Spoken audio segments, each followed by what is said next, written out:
Hi, everybody. I'm really happy to be a guest speaker in this class under the project of Eurasia. Great thanks to all of you for having me here today. The topic I brought is Beyond the South-South Conflict, Collective Memory of an Independence Fighter, 홍범도, reflected in Soviet Korean literature. Maybe the term South-South conflict is unfamiliar to you. It refers to inner schism, inner conflict in South Korean society. So today we will see how is this conflict related to, independence fighter Hong's history.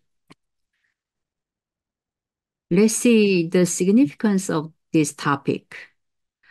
This class is under the project of Eurasia. The Eurasia Foundation always emphasizes that we need to move toward a harmonious community, harmonious global community beyond the various kinds of walls. So history could be the one of them. There is no doubt history is a good reflective resources for the present. However, sometimes it escalates into war of history and war of memory. I investigated the history of Hongbomdo reflected in, Soviet Korean novel. Collective memory is a kind of a national heritage. It could be a valuable tool to integrating society. Issue of history of Hongbomdo is one of controversial, problems under the South-South conflict. What are these pictures? On the left upper side picture, it shows that, you know, there are, progressive people in the center of Seoul. They are calling for impeachment. Who's impeachment? The ex-president, woman president Park Geun-hye in South Korea. It was 2016. On the right side picture, who are they? They are progressive group of people. They are against impeachment of Park Geun-hye. It was 2017. On the bottom picture, there are also conservative people. They are calling for resigning of President Moon. It was 2020.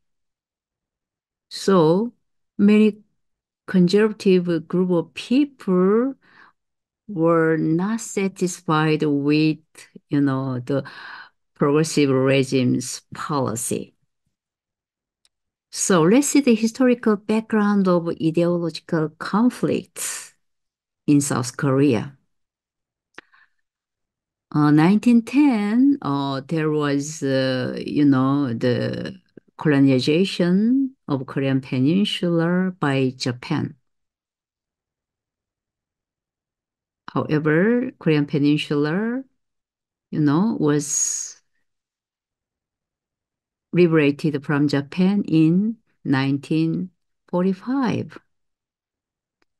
But 5 years after from the independence in Korean Peninsula, there was a Korean War under the Cold War regime on the world. So from this Korean War, Korean Peninsula was divided into the two Koreas, North Korea and South Korea. So still in Korean Peninsula, between the two Koreas, there is a strong military confrontation. and competition of ideology and regime. North Korea is, communist country, and South Korea is liberal democratic countries. Now in Korean Peninsula, under the wartime regime, since, it was since uh, the Korean War. How came? Korean War stopped in 1953, but it was a temporary stop of war by the international agreement, which is called Armistice Agreement. So that's why Korean Peninsula has been, under the wartime regime. In South Korea, the problem is, there are strong confrontational groups of people, One is pro-North Korean, which is called progressives. The other one's anti-North Korea. Let's see the origin of, South-South conflict. About 10 years ago, at that time, there was Kim Dae-jung regime, which is a progressive regime. So his policy was a sunshine policy to North Korea. So the Kim Dae-jung administration, gave North Korea big amount of money. Big amount of money aid was done to North Korea. So about this sunshine policy in South Korea, there's a strong controversy over pros and cons of sunshine policy. So it aggravated, the two group of peoples, progressives and conservatives. Main issues under the South-South conflict is there are many historical issues. For example, colonial history, history of independence movement, and Korean War. So these two groups of people used to see all these historical mirror from the lens of their ideology. So, for example, the policy and aid to North Korea approach to unification. You know, mm, the approach to unification is viewed by the two Koreas, is totally different. For example, North Korea have wanted to unify Korean Peninsula by their initiative. Most of Koreans never agree with this. What about North Korea's nuclear armament? North Korea have developed the technology of a nuclear weapon. So now they have high advanced, nuclear weapon. However, South Korea doesn't have any nuclear weapon.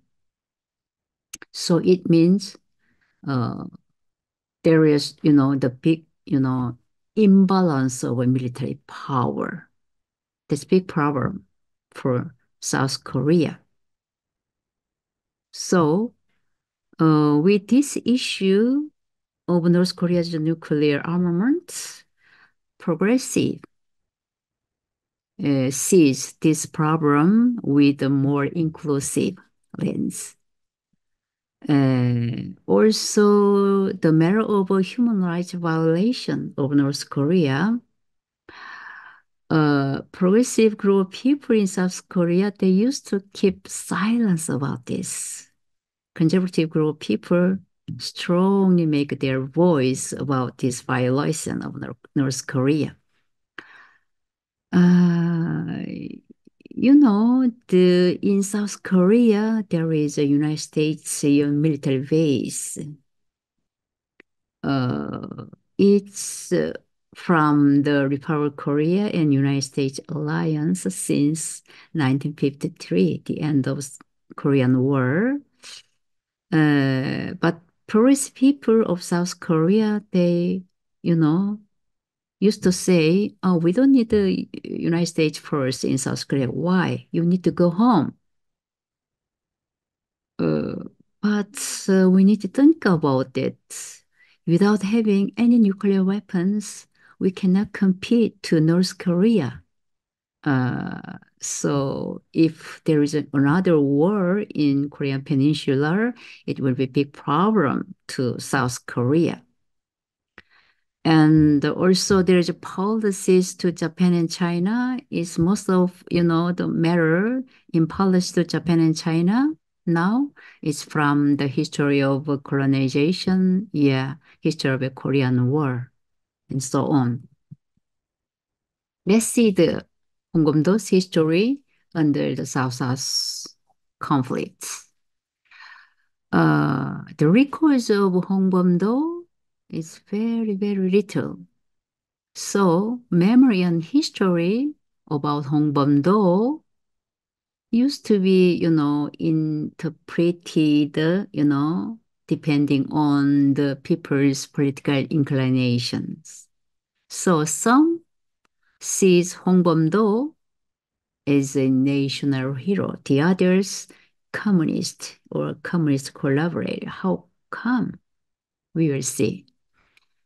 The Nobel Hongbom-do written by Soviet Korean writer Kim Se-il. This novel is based on the Hong's battle diary written by himself and recollection of veterans who fought with Hong together at that time. So this novel shows a detailed and thick context on Hong's ideological journey. This is the real figure of Hong in this photo. He's carrying pistol and wearing the long winter coat. These were from the Lenin, the leader of the Soviet Union. Because at that times, at the independence fighter leader Hong Bom-do was most respectful, the leader among any other the Korean leaders, you know. So Lenin gave some proposal to fight together against Japan. Also, Hong, got some funds from Lenin. In South Korea, there are many, many books and cartoons, all are about the battle, anecdote, but they are basically based on the, fiction. It's a kind of storytelling. Hong had several nicknames. One of them is Eagle Hong. How came? In the battlefield, Hong uh, appeared and suddenly disappeared and again appeared. So it made, the enemy confused. So it is one of, his strategy. These 5 series of books are, I investigated these series of books, you know. And let's see the how the novel was written by Soviet Korean writer Kim Se-il. He has compassion and enthusiasm to revive the Hongbomdo's history. So he had collected all kinds of data about Hong. It was for 7 years. So he could get, the Hong's diary written Hong by himself and Also, he conducted some interviews of war veterans who lived in the 1960s, still. So he got the recollection from them. And also, he gathered some articles from scholars and archives and photographs owned by private collectors. And also, he could get articles from North Korean publications. So, in South Korea, yeah, this kind of data never we can get. So, this, all data, is written, as novel, was serialized in the Lenin Kitchen. Lenin Kitchen is the only Korean ethnic newspaper in Soviet Union. So for 5 years, it was serialized. In the late 1980s, it was, published as books in South Korea. Still, it was under the Cold War regime. How came? There was a big moment, you know, of, the relations between Soviet Union and South Korea. In 1988, there was a Seoul Olympic Game. So at that Olympic Games, many Soviet people, Soviet athletes, Soviet Korean as artists, they participated. They saw the South Korea. So from this moment, since this moment, many Korean, visited, Kazakhstan or Uzbekistan in the territory of the Soviet Union. Also, the Soviet Koreans, could have a chance to visit Korea. So the relation was getting better. So Korean scholar helped for this publication as books. Let's see the theoretical conception of a collective memory. According to scholars, collective memory is a kind of group consciousness and identity, because each group has their own collective memory with the same worldview. Also, it is a, intersubjective experience sharing, one value in the group. So in case of Nobel Hongbom-do, yeah, uh, it is based on the war veterans shared memory. They had a strong, a bond of community with one common goal. What was goal? It was national liberation, the liberation of Korean Peninsula. This is, grave of General Hong Bom-do, located in Kazakhstan, Kyzyloda. Look at this map, in the upper picture here. There's a Korean Peninsula, South Korea there, marked with the orange color. And Kazakhstan is marked with the green color. Distance is about more than 6,000 kilometers. How many Soviet Korean were living there in, the Soviet Union, Kazakhstan and Uzbekistan and Eurasia? How came? Unfortunately, in the territory of Russia, all Korean independence unit were dissolved by uh, the revolutionary regime. After that happening, for Korean fighters, They had no country to return because Korea Peninsula already occupied by Japan. Total control by Japan in Korean Peninsula. So they remained, in Russia. So that's why they became an ordinary Soviet citizen. In 1937, there was, the forced deportation from, you know, the Far East to Central Asia, Kazakhstan and Uzbekistan. So that's why many Koreans, still live in, Uzbekistan and Kazakhstan. What happened in 2021? There was big event of repatriation of remains of Hong Bom-do. Basically, Hong Bom-do was considered a national hero as, the fighting group's leader. So his remains were sent, to the South Korea from Kazakhstan. It was at 76th anniversary of Korean independence. But,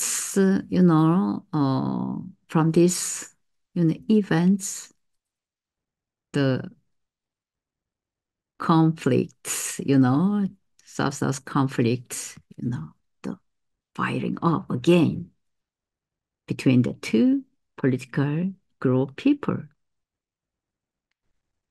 Here are the evidences. Yeah, it's a Korean media. Some of them, they are against on the repatriations to South Korea. And others says that, oh, there's no evidence of his activities as a communist. So we need to welcome the remains of Hong Bom-do to us. So there's the very strong confrontation of what is happening. Let's back to the 1900, around 1900 at that time, what's happening? Look at these pictures. Here, the Korean Peninsula, you see, Korean Peninsula is surrounded the big powers, great powers.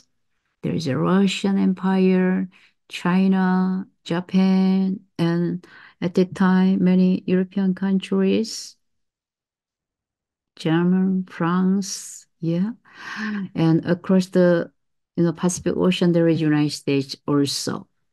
Finally, Japan exclusively occupied the Korean Peninsula.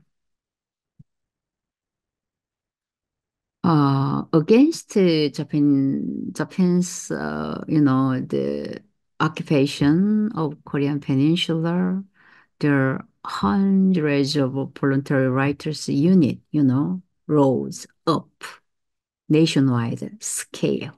So you see how many there, On the right side pictures marked the red X. They are place where the Hongbomdo fought. It is, now it's North Korean territory. So they are, battlefield of Hong's units. Under pictures, yeah, these are, the Korean Volunteer Writers Army at that time.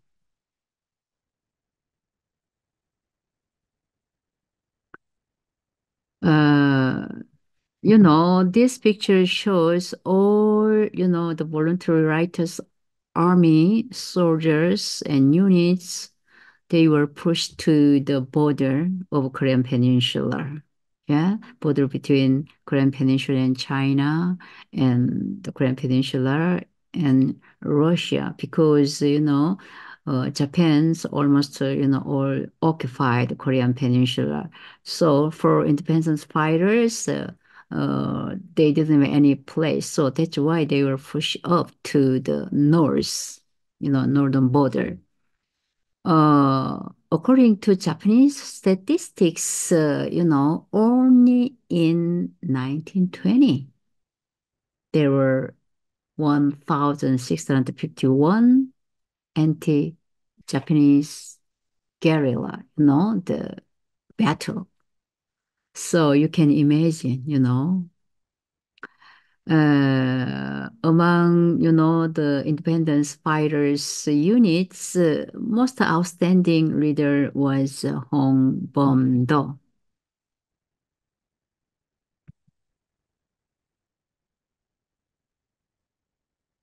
Okay, we see the, Korean writers, soldiers with the conventional guns. It was from, British newspaper, the Mackenzie, yeah, by Mackenzie. It was 1907.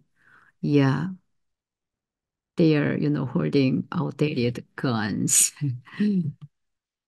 Okay, let's see the brief biography of Hong Bom-do. Hong's biography briefly in the novel.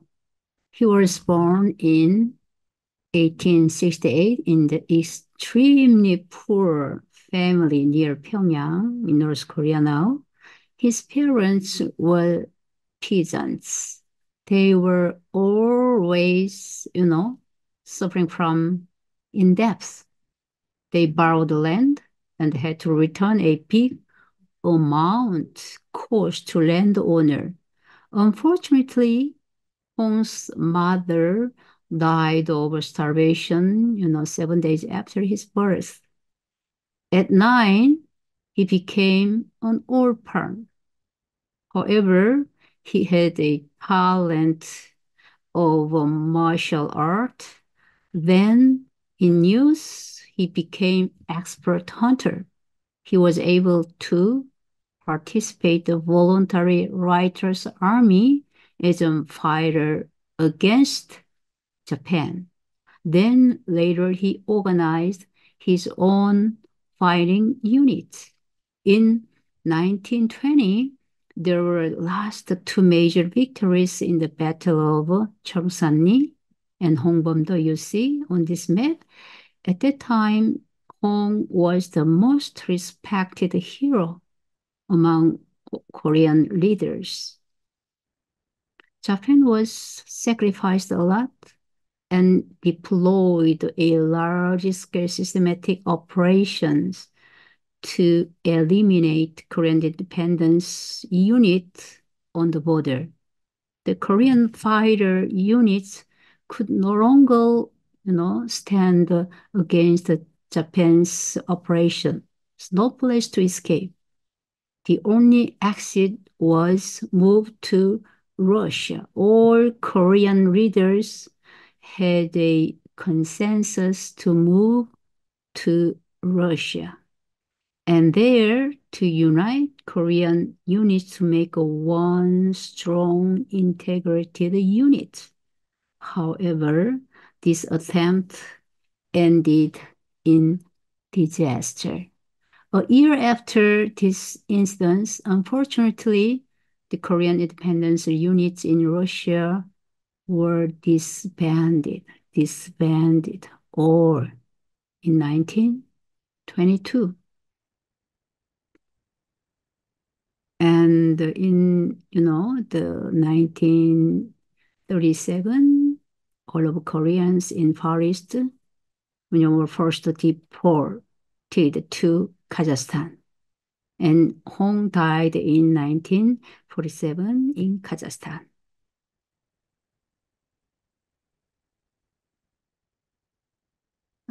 Generally, Korean fighters were struggling in vulnerable condition.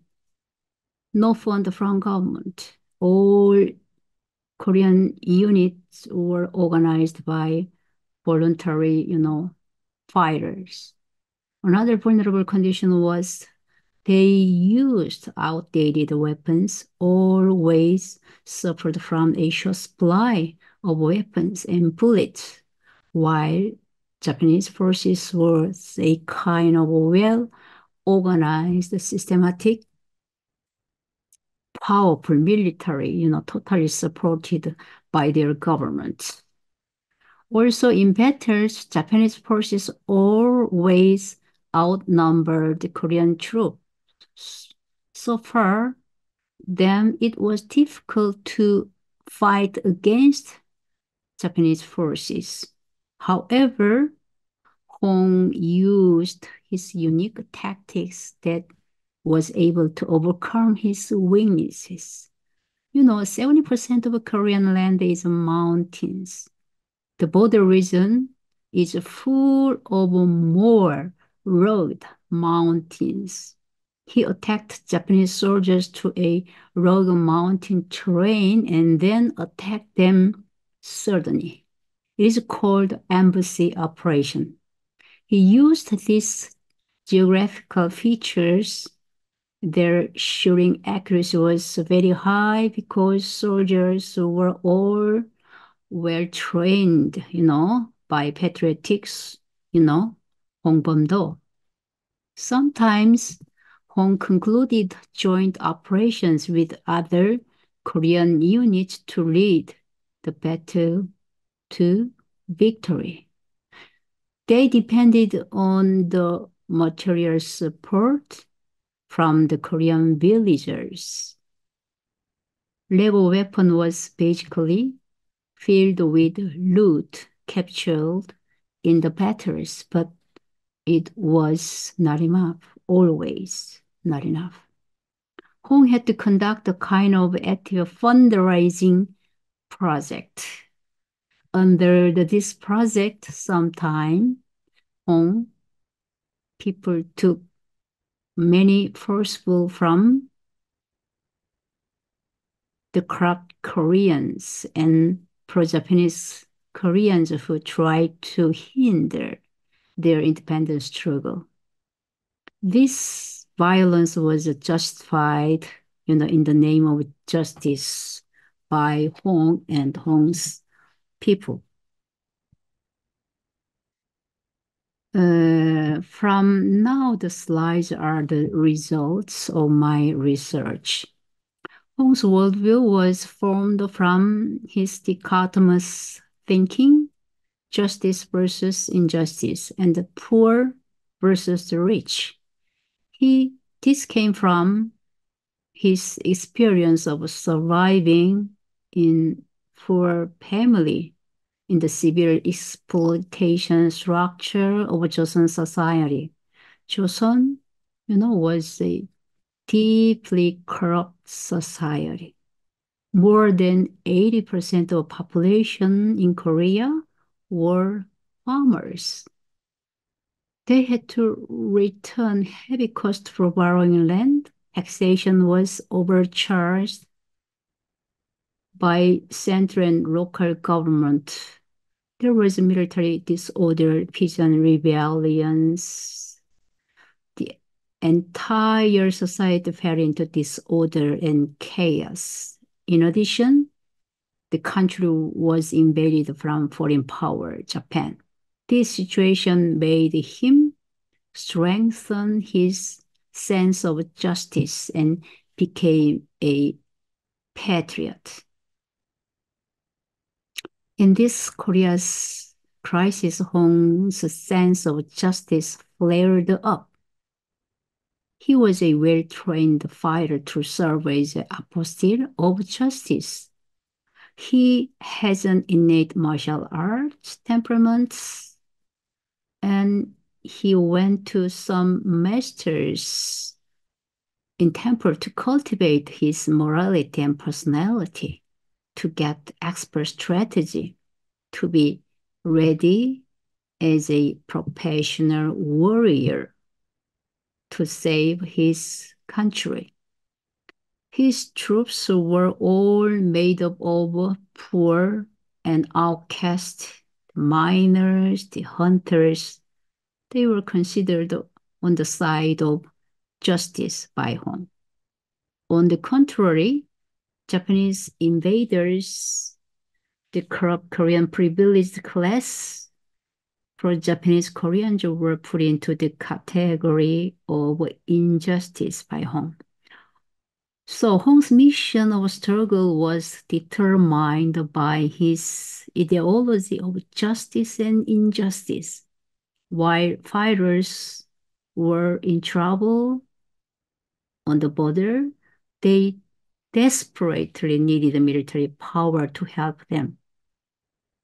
They paid attention to Russian Revolutionary Army, but they were very careful to get close to Russian Revolutionary Army. So they thought it was too early for them to trust the Russian Revolutionary Army. On the border, Hong came to experience the Russian revolutionary ideology.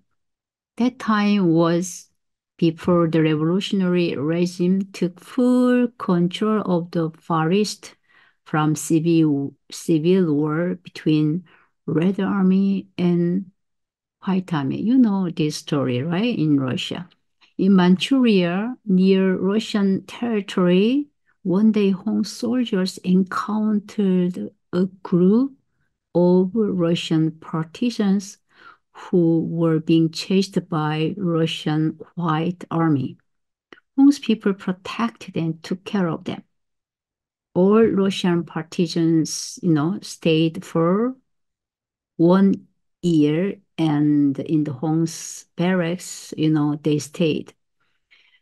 This was a big moment for both sides to learn from each other. For example, Korean soldiers learned the Russian war strategy from Russian partisans who experienced already in the First World War. From these partisans, Hong was able to get fresh, incredible information of international situations such as trend of Communist International and rising Bolsheviks and new revolutionary regime in Russia. And Hong recognized that revolutionary regime with all the propertyless proletarians together trying to dismantle the vested interest to establish an equal society. Hong was sure that the Russian white faction who were supported by the bourgeois belonged to category of enemy like Japanese enemy. All this information and ideas from Russia partisans attracted very much, to Hong. He was excited that Russian revolutionaries' ideology and values, they were matched exactly what he dreamed of. Further, Hong had a chance to practice, the Russian ideology. It was calling each other tоварищ, comrade. Among Russian partisans in Hong's unit, they had called each other товарищ. The partisans said that товарищ meant that everyone was equal. And even to Lenin, they called товарищ. If you call Lenin, for example, Your Excellency, it would mean an insult to him. This was unimaginable for Koreans in Joseon society, a feudal, class society. For Hong, it was a transformational experience. By this, Hong became more attracted to this revolutionary, Russian idea. Another transformation, experience from Revolutionary Army for Hong was the use of Maxim gun. That was, at that time, the most advanced Russian weapons known as the world's first automatic gun, Maxim gun. One Maxim gun was donated to Hong's unit by Russian commander as a token of appreciation for Hong because Hong rescued several Russian partisans. For Korean fighters, to see and use the gun was so exciting. It became a hot topic for all Korean fighters on the border. In Hong's unit, Maxim gun itself was given the unit name Fifth Company. It became Fifth Company Maxim gun.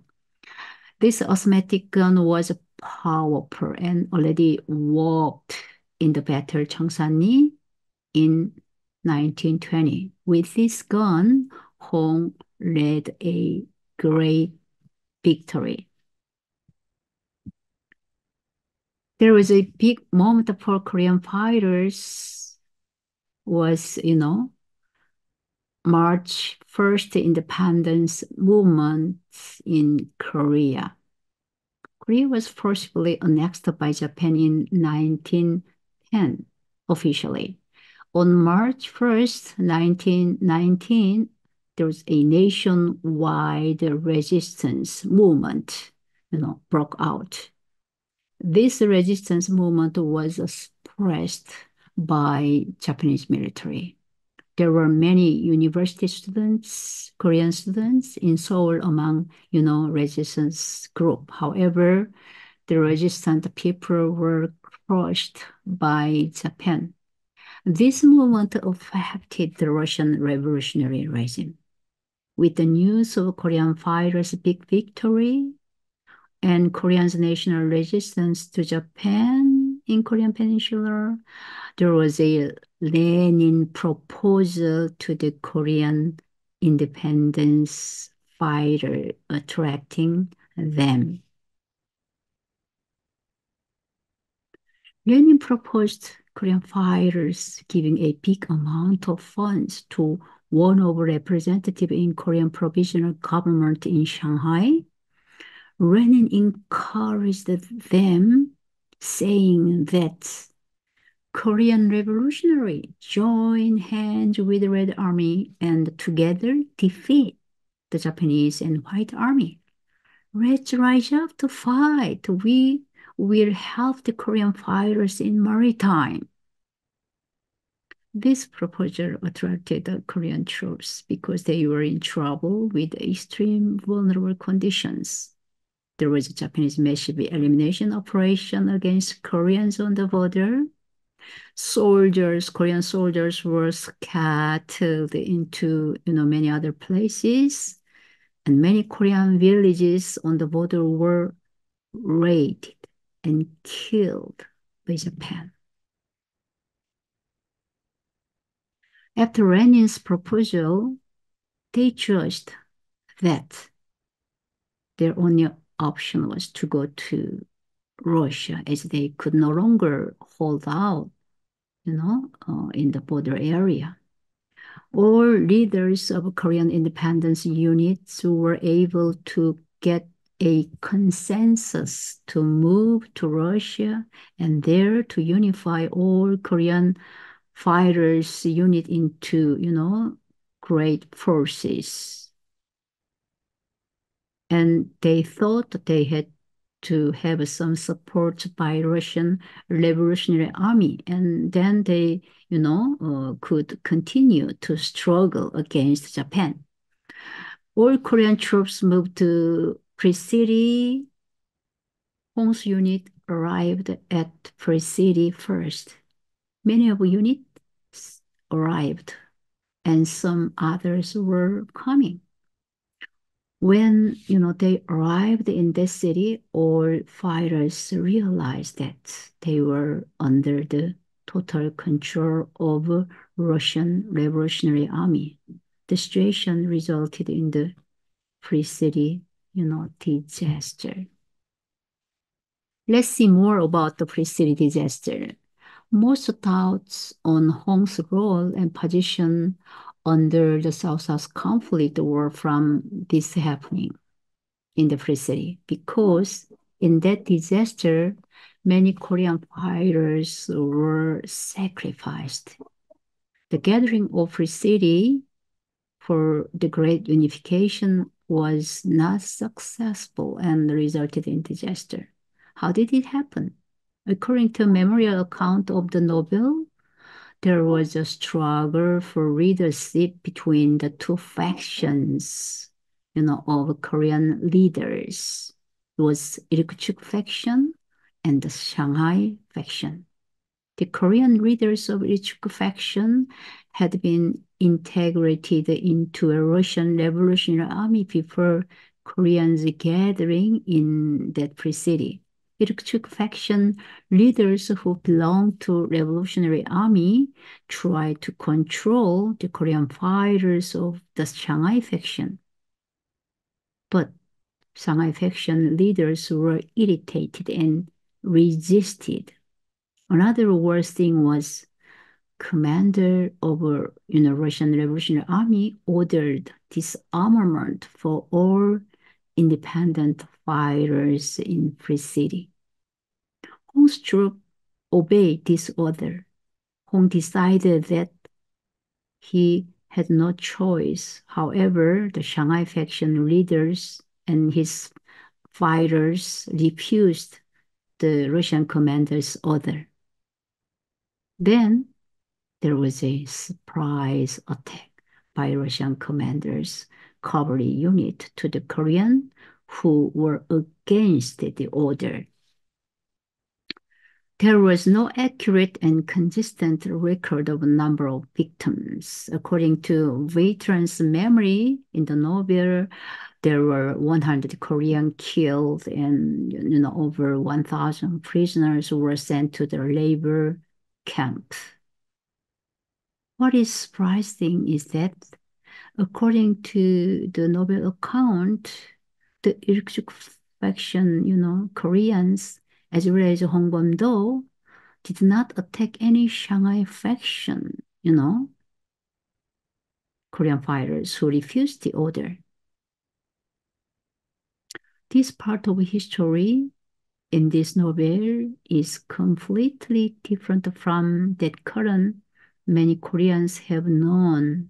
South Koreans believe that Revolutionary Army and Irkutsk Korean and Hong at the side of Revolutionary Army attacked Korean fighters in the Free City happening. Let's see what Hong did before and after disaster, according to novel accounts. For me, the most impressive thing was that Hong did his best to prevent any conflict and violence there. Before Russian attack to Korean fighters, he persuaded the Russian commander not to attack Korean fighters in any case. But his persuasion did not work to the commander.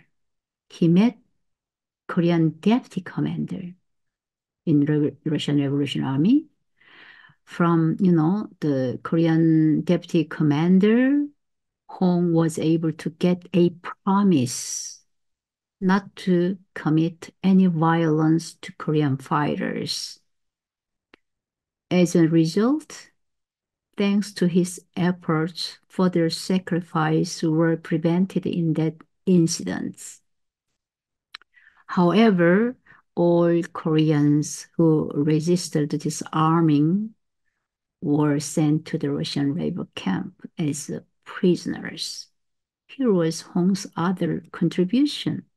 Hong was appointed as a judge to the Soviet trial for the Korean prisoners. Most Koreans in labor camp were sentenced innocent, and they were liberated. Later, Hong got the news that that Russian commander who ordered the Korean fighters was dismissed. In this way, the problem of catastrophes came to an end. However, in Korea, it remained as the most dishonorable happening in the story of Korean independence movements. A year later, greater misfortune came to the Korean fighters. That was disbandment of all Korean, independence units in Russia. Korean fighters despaired that they could no longer fight. Why Soviet regime dismantled the Korean units?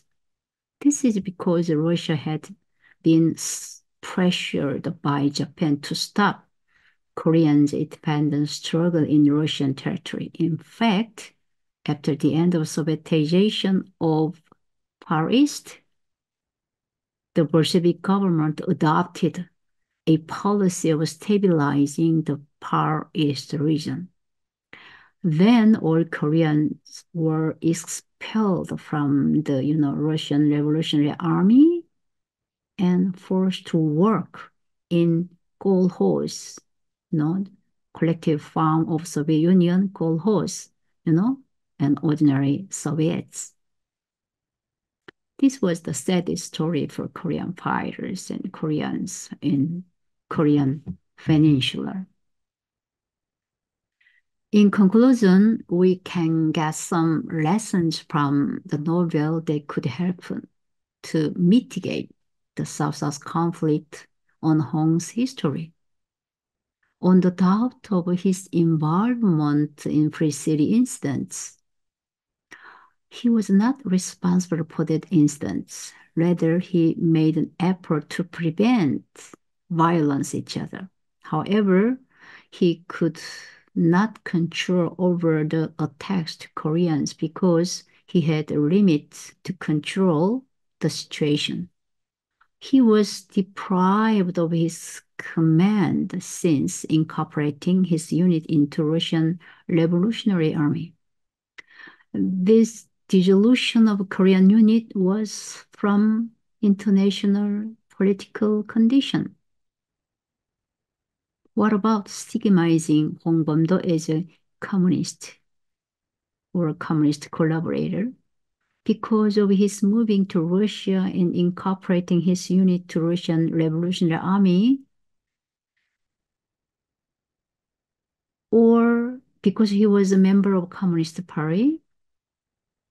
According to the novel, he moved to Russia to borrow Russian power, military power, only for continuing struggling for national independence. He was not interested in entry to Communist Party while staying in Russia. 5 years later, Hong Bom-do got the title of a Communist Party member. This was because he and his veterans, fighters, without being party members, were not able to solve many problems in kolkhoz. In conclusion, all unfortunate events for the independence fighters in Russia occurred under the condition that could not be controlled by Hong Bom-do. So we cannot simplify his history by only labeling him a communist. I suggest you pay attention to his value orientation, that is, realization of justice, freedom, and equality through struggling for the independence for mother country, Korea. Here is one document, official document, as evidence why he moved to Russia. This is entry permission card to Russia. In occupation, he wrote that he was Korean writers fighter and served as a volunteer fighter for 25 years. And he clearly wrote that the purpose of entering Russia was independence of his country in this card. This is all I have. Thank you for your attention. Thank you.